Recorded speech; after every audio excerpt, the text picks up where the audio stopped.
Surplus fund എന്ന് ഇന്നലെ Mathrubhumi news ഉപയോഗിച്ചു. ഞാനും അങ്ങ് നേരത്തെ പറഞ്ഞ മാധുവിന്റെ അന്തിച്ചർച്ചയിൽ ആ വാക്ക് ഉപയോഗിച്ചു. ഞാൻ എന്നെ വിറ്റ കാശ് വേറെ ആർക്കും പോക്കറ്റിൽ വെക്കാൻ കൊടുത്തിട്ടില്ല. അങ്ങനെ ആരെങ്കിലും വിറ്റ കാശ് പോക്കറ്റിൽ വെക്കാൻ ആർക്കെങ്കിലും കൊടുക്കുന്നുണ്ട് എന്ന ധാരണ അങ്ങേക്കുണ്ടെങ്കിൽ അതൊന്ന് തിരുത്തി മുന്നോട്ട് പോകണം എന്നതുകൂടി പറയും. പർപ്പസ്ഫുള്ളി ഈ രജിസ്റ്റർ അടക്കമുള്ള കാര്യങ്ങൾ മറച്ചു വെച്ചിരിക്കുകയാണ് എന്നുള്ളതാണ് BJPയുടെ ആരോപണം. ഇതുമായി ബന്ധപ്പെട്ട് അയ്യോ ആര് പറഞ്ഞു അങ്ങനെ ഒരു സംഭവം ഉണ്ടായി. ആഗോള അയ്യപ്പ സംഘം വൻ വിജയമായതോടുകൂടി കേരളത്തിലെ പ്രതിപക്ഷത്തിന് സ്ഥിരബുദ്ധി നഷ്ടപ്പെട്ടിരിക്കുകയാണ്. എത്ര വലിയ കടന്നാക്രമണമാണ് ശബരിമലയ്ക്കെതിരായിട്ടും അയ്യപ്പ സംഗമത്തിനെതിരായിട്ടും നമ്മുടെ നാട്ടിൽ ഇവർ പ്രചരിപ്പിച്ചുകൊണ്ടിരിക്കുന്നത്. അയ്യപ്പ സംഗമത്തെ ആക്രമിക്കാൻ പ്രതിപക്ഷത്തിന് പോറ്റിയെ കിട്ടിയപ്പോൾ മാധു പരാതിപ്പെട്ടതുപോലെ മിനിങ്ങാന്നല്ല പ്രതിപക്ഷ നേതാവ് ഇറങ്ങി തിരിച്ചത്. പ്രതിപക്ഷ നേതാവിന്റെ പ്രസ്താവന പിറ്റേന്ന് വന്നു. മാധു അത് കണ്ടില്ല. അതിനൊന്നും ഇല്ലേ, കാണാഞ്ഞിട്ടായിരിക്കത്തില്ല. പ്രതിപക്ഷ നേതാവിന് ഉശിര് പോരാ എന്ന മാധുവിന്റെ ആ പരാതിക്ക് അടിസ്ഥാനമില്ല. എനിക്കിത് ഇങ്ങനത്തെ ഓരോന്ന് കേൾക്കുമ്പോ പ്രതിപക്ഷ നേതാവിന് ഉശിര് പോരാ ഞാൻ പറഞ്ഞില്ല. ശബരിമല സ്വർണ്ണപ്പാളി വിവാദവുമായി ബന്ധപ്പെട്ട പ്രതികരണങ്ങൾ പര്യാപ്തമാണെന്ന് ഞാൻ കോൺഗ്രസിനെ സങ്കടം കണ്ടു. മാധുവിന്റെ സങ്കടം കണ്ടല്ലോ. സങ്കടം കണ്ടു. സങ്കടം കുഴപ്പമില്ല. മിസ്റ്റർ തോമച്ചൻ എന്തോ ഒരുപാട് നേരമായി ചൊറിയുന്നു. പക്ഷെ പ്രതിപക്ഷ നേതാവ് പിറ്റേ ദിവസം സ്വർണ്ണം അടിച്ചോണ്ട് പോയി. ആ പീഠം കാണാതെ പോയപ്പോ സ്വർണ്ണം അടിച്ചോണ്ട് പോയി. ഫേസ്ബുക്ക് പോസ്റ്റ് വേണം ഞാൻ അങ്ങോട്ട് മാധുവിന് ഇപ്പൊ ഇട്ടുതരാം. 17-ാം തീയതിയാണ് സംഭവമെങ്കിൽ 18-ാം തീയതി പിണറായി വിജയൻ സ്വർണ്ണക്കള്ളനായി. ആൾക്ക് തീരെ വിദ്യാഭ്യാസം വിവരമൊന്നും ഇല്ലേ, വിഡ്ഢിത്തിരെ പറയുള്ളൂ തെണ്ടി. എന്നിട്ട് അവസാനം എന്ത് പറ്റി? ഇവരെല്ലാം ഛർദ്ദിക്കുന്ന ദേവസ്വം വിജിലൻസ് ആണ് ആ 2 പീഠങ്ങളും കണ്ടെത്തിയിട്ട് ഇത് ദേവസ്വം ബോർഡിന്റെ രജിസ്റ്ററിൽ കൈമാറി കൊടുത്ത സാധനമല്ല, അത് പോറ്റി 2 ഉണ്ടാക്കിയെങ്കിലും ദേവസ്വം ബോർഡിന് കൈമാറിയിരുന്നില്ല എന്ന് പെങ്ങളുടെ വീട്ടിൽ നിന്ന് പിടിച്ച് കണ്ടെത്തിയിട്ടുണ്ട്. ഭയങ്കരം തന്നെ. ഇത്തവണ ഒരു വീഴ്ച പറ്റി എന്താണ്? തലമ്പാറുവെന്ന ഉദ്യോഗസ്ഥൻ തലമ്പാറുവെന്ന ഉദ്യോഗസ്ഥൻ ഇത് കൈകാര്യം ചെയ്തപ്പോൾ ദേവസ്വത്തിന്റെ തിരുവാഭരണ കമ്മീഷൻ അടക്കമുള്ള ഉദ്യോഗസ്ഥന്മാർ അത് കൃത്യമായും ആ ദേവസ്വത്തിന്റെ ചുമതലയുള്ള ജഡ്ജിയെ അറിയിക്കണമെന്ന കാര്യം അദ്ദേഹം വീഴ്ച വരുത്തി. മനോഹരം, ഗംഭീരം. അനന്തേട്ടാ, അളിയന്റെ കയ്യിൽ നിന്ന് ഇതുപോലെ ഒരുപാട് തത്വങ്ങൾ എനിക്ക് പഠിക്കാനുണ്ട്. അത് അദ്ദേഹത്തിന് വ്യക്തിപരമായ തെറ്റാണെന്ന് കോടതിയെ ബോധ്യപ്പെടുത്തപ്പോൾ കോടതിക്ക് മനസ്സിലായി. രജിസ്റ്ററും ഇതുമായി ബന്ധപ്പെട്ട കാര്യങ്ങളും ഒക്കെ ഉണ്ടെങ്കിൽ എങ്ങനെയാണ് 2019 ദേവസ്വം ബോർഡ് പ്രസിഡന്റിന് അത് ചെമ്പായിരുന്നു എന്ന് പറയാൻ കഴിയുന്നത്? അപ്പൊ മല്യ സ്വർണം കൊടുത്തിട്ടില്ല എന്നാണോ? അതോ രജിസ്റ്ററിൽ മല്യ സ്വർണം കൊടുത്തിട്ടില്ല എന്ന് രേഖപ്പെടുത്തിയിട്ടുണ്ടോ? അതോ രജിസ്റ്ററിൽ മല്യ സ്വർണം കൊടുത്തിട്ടുണ്ട് എന്ന കാര്യമേ പരാമർശിച്ചിട്ടില്ലേ? 98-ൽ അങ്ങനെ ഒരു സംഭവമേ ഉണ്ടായിട്ടില്ലേ? ദൈവമേ, മൂർഖനെയാണല്ലോ ചവിട്ടിയത്. ഈ പറയുന്ന ശ്രീകോവിലടക്കം അതിന് മേൽക്കൂരി അടക്കം മുഴുവൻ സ്വർണ്ണമാണോ? അതിൽ ചെമ്പ്, ആ ചെമ്പിന്മേൽ സ്വർണം ക്ലാഡ് ചെയ്തു, സ്വർണം പതിച്ചു. മനസ്സിലാക്കി കളഞ്ഞല്ല എന്ന് പറഞ്ഞാൽ ഒരു പേപ്പറിന്റെ ഘനത്തിൽ ആ സ്വർണം പതിപ്പിച്ചു. എല്ലായിടത്തും പതിപ്പിച്ചോ? താഴിയ കുടത്തിൽ സ്വർണം പതിപ്പിക്കാൻ പറ്റുമെന്ന് എനിക്ക് അറിയില്ല.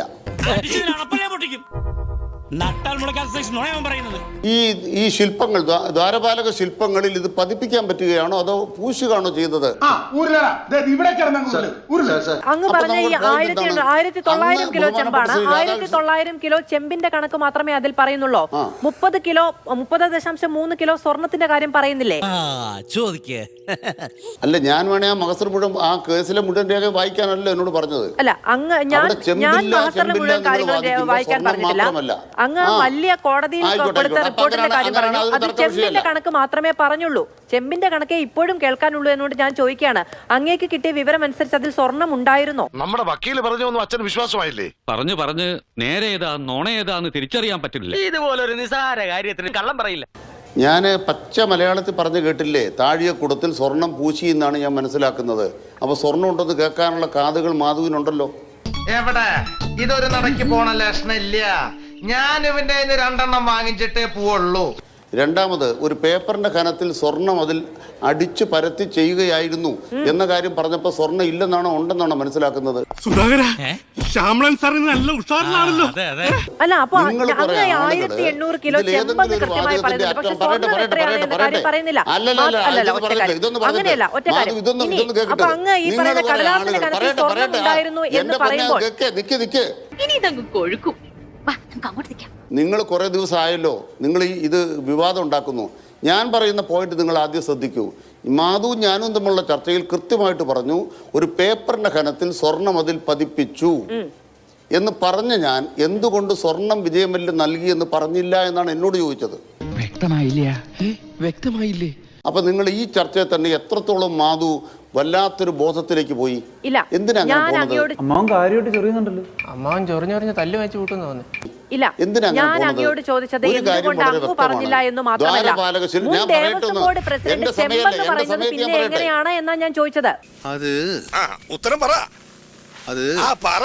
ഇവിടെ തന്നെ ശങ്കുട്ടിദാസ് പറഞ്ഞപ്പോ എന്തുകൊണ്ട് മാധു തർക്കിച്ചില്ല? ഈ രണ്ട് ശില്പങ്ങളിൽ 2.5 കിലോ സ്വർണം പൂശിയെന്ന് ആരോ പറഞ്ഞു എന്ന് അദ്ദേഹം പറയണു. ഏത് രേഖ വെച്ചാ പറഞ്ഞത്? ആരോ ഒരാൾ പറഞ്ഞു. ഏത് വിജയമല്യയുടെ പണിക്കാരൻ പറഞ്ഞു 2.5 കിലോ സ്വർണം പൂശിന്ന്. നിങ്ങൾ ആലോചിച്ചു നോക്ക്, 2.5 കിലോ സ്വർണ്ണത്തെ പൂശാൻ പറ്റുമോ? സാർ അവൻ പറയുന്ന ഒരു ഒറ്റ അക്ഷരം വിശ്വസിക്കാൻ കൊള്ളുകയില്ല. ഒരു അന്തവും കുന്തമില്ലാത്ത വർത്താനം സാർ അവന്റെ. നമുക്ക് എന്തു ആകാം, ഒരു ചർച്ചയ്ക്കകത്ത് എന്തു ആകാം. നിങ്ങൾ സർക്കാരിനെ കളിപ്പിക്കാൻ, സർക്കാരിനെ ആക്രമിക്കാൻ, ശബരിമലയെ ആക്രമിക്കാൻ, അയ്യപ്പ സംഘത്തെ ആക്രമിക്കാൻ എല്ലാവരും കൂടി ഇറങ്ങിത്തിരിക്കുന്നുണ്ട്. തോന്നി അതങ്ങനെ വരൂ, അതങ്ങനെ സംഭവിക്കൂ. ഈ ലോകത്തിന്റെ ഒരു പോക്കേ. ഇപ്പോഴും അങ്ങ് പറയുന്നില്ല. പണ്ട് മഹസറിൽ ചെമ്പെന്നാണ് രേഖപ്പെടുത്തിയത് ഉദ്യോഗസ്ഥൻ എന്നങ്ങ് പറയുമ്പോൾ മുൻ ദേവസ്വം പ്രസിഡന്റ് ഇപ്പോൾ ഈ വിവാദങ്ങൾ ഉണ്ടായതിനു ശേഷവും അത് ചെമ്പാണ് എന്ന് ആവർത്തിച്ചു പറഞ്ഞത് ഏത് മഹസറിന്റെയും ഏത് രജിസ്റ്ററിന്റെയും അടിസ്ഥാനത്തിലാണ് എന്ന കാര്യം കൂടി വ്യക്തമാക്കേണ്ടതുണ്ടായിരുന്നു. അത് അങ്ങ് ചെയ്തില്ല. ഞാൻ പുകഴ്ത്തി പറയാന്ന് തെറ്റിദ്ധരിക്കരുത്. ഇതുവരെയുള്ള അനുഭവം വെച്ചിട്ട് പറയുക, ഈ വക കൂതറ കളി കളിക്കാൻ നിനക്കല്ലാതെ മറ്റാർക്കും സാധിക്കില്ല. അങ്ങനെയാണെങ്കിൽ ആധികാരികമായതിൽ പറയേണ്ട ഒരാളായിരുന്നു. അല്ല, അങ്ങേക്ക് മാത്രം ഉത്തരം പറഞ്ഞാൽ മതിയോ? അല്ല, എന്നോട് ചോദിച്ചാൽ ഉത്തരം പറയാം. എന്നോട് ചോദിച്ച ഉത്തരം പറയാം. ഞാൻ നേരത്തെയും ഈ ചോദ്യം തന്നെ ചോദിച്ചത്, പക്ഷെ അങ്ങ് പറഞ്ഞില്ല. ആടിനെ പട്ടിയാക്കാൻ അനിൽകുമാർ അവർക്കുള്ള കഴിവ് വളരെ മികച്ചതാണ്. മന്ത്രിമാരടക്കമുള്ളൊരു ശുപാർശ ചെയ്തിട്ടുണ്ട്. അതിൽ ചെമ്പ് തെളിഞ്ഞിട്ടുണ്ട്. ചെമ്പ് തെളിഞ്ഞത് കൊണ്ടാണ് അത് മാറ്റണമെന്ന് പറഞ്ഞത്. അത് മാറ്റാൻ കാരണം എന്താണ്? അതിനു മുമ്പ് അതിൻ്റെ വാതിൽ മാറ്റി അത് സ്വർണ്ണപ്പാളി വെച്ചിരുന്നു. വാതിലിനൊത്ത് നോക്കുമ്പോൾ ദ്വാരപകാല ശില്പങ്ങൾ മങ്ങിയിരിക്കുന്നു. അപ്പൊ അത് മാറ്റാൻ തീരുമാനിച്ചു. അത് നീ വല്ല സ്കൂൾ മാഷ്മാരോട് പറഞ്ഞാൽ മതി, അവര് വിശ്വസിക്കും. അഴിച്ചപ്പോൾ എന്താണുള്ളത്? അതാണ് ദേവസ്വത്തിൽ അത് നന്നാക്കാൻ സ്മാർട്ട് ക്രിയേഷൻസ്. ഇവൻ പറയുന്നത് വിശ്വസിക്കരുത്. ഇവൻ ഭക്ഷണം കഴിക്കാനും കള്ളം പറയാനും മാത്രമാണ് വാ തുറക്കുന്നത്. ഒന്ന് മങ്ങി എന്ന് പറഞ്ഞാൽ അത് ചെമ്പാണ് എന്ന് ആധികാരികമായി പറയുന്ന രീതി എവിടെ നിന്നാണ് ഉണ്ടാവുന്നതെന്ന് അറിയില്ല. മഹസറിൽ ഉദ്യോഗസ്ഥർ അങ്ങനെ എഴുതി വെച്ചിട്ടുണ്ടെങ്കിൽ ഇത്രയും കാലം അത് എവിടെയായിരുന്നു എന്ന് അന്വേഷിക്കേണ്ട ഉത്തരവാദിത്വം ദേവസ്വം ബോർഡിനുണ്ട്. അങ്ങനെ ഉദ്യോഗസ്ഥരുടെ തോന്നിവാസത്തിന് കാര്യങ്ങൾ വിട്ടുകൊടുക്കാനാണെങ്കിൽ അതിന് മുകളിൽ ദേവസ്വം ബോർഡിന്റെ ആവശ്യമില്ല എന്നതുകൂടിയാണ് സാധാരണ മനസ്സിലാക്കുക. ഇന്നലെ മുഴുവൻ മാതൃഭൂമി ന്യൂസും വൈകുന്നേരമായപ്പം മാധുവിന്റെ ഈ അന്ത്യചർച്ചയിലൊക്കെ എന്തായിരുന്നു സർപ്ലസ് ഫണ്ട് വെച്ചൊരു കളി. കുറെ നേരം സർപ്ലസ് ഫണ്ട് വെച്ച് കമ്മ്യൂണിസ്റ്റ് പാർട്ടി അടിക്കുകയായിരുന്നല്ലോ. കഷ്ടായി പോയി. വ്യാജങ്ങൾ ഇങ്ങനെ ഓരോ ദിവസവും ഓടിക്കൊണ്ടിരിക്കുകയാണ്. എന്നിട്ട് ഇത് തൊണ്ടി സഹിതം പിടിക്കപ്പെടുമ്പോൾ അടുത്ത തവണ പുതുതായിട്ട് വരും. ഇതാണ് കേരളത്തിലെ മാധ്യമപ്രവർത്തനം. ഈ മാധ്യമപ്രവർത്തനം നിങ്ങൾ നിർത്തണം. എന്തിന്റെ കുഞ്ഞാണോ ഇത്? സർപ്ലസ് ഫണ്ട് എന്ന് ഇന്നലെ മാതൃഭൂമി ന്യൂസ് ഉപയോഗിച്ചു. ഞാനും അങ്ങ് നേരത്തെ പറഞ്ഞ മാധുവിന്റെ അന്ത്യചർച്ചയിൽ ആ വാക്ക് ഉപയോഗിച്ചു. ഞാൻ എന്നെ വിറ്റ കാശ് വേറെ ആർക്കും പോക്കറ്റിൽ വെക്കാൻ കൊടുത്തിട്ടില്ല. അങ്ങനെ ആരെങ്കിലും വിറ്റ കാശ് പോക്കറ്റിൽ വെക്കാൻ ആർക്കെങ്കിലും കൊടുക്കുന്നുണ്ട് എന്ന ധാരണ അങ്ങേക്കുണ്ടെങ്കിൽ അതൊന്ന് തിരുത്തി മുന്നോട്ട് പോകണം എന്നതുകൂടി പറയും.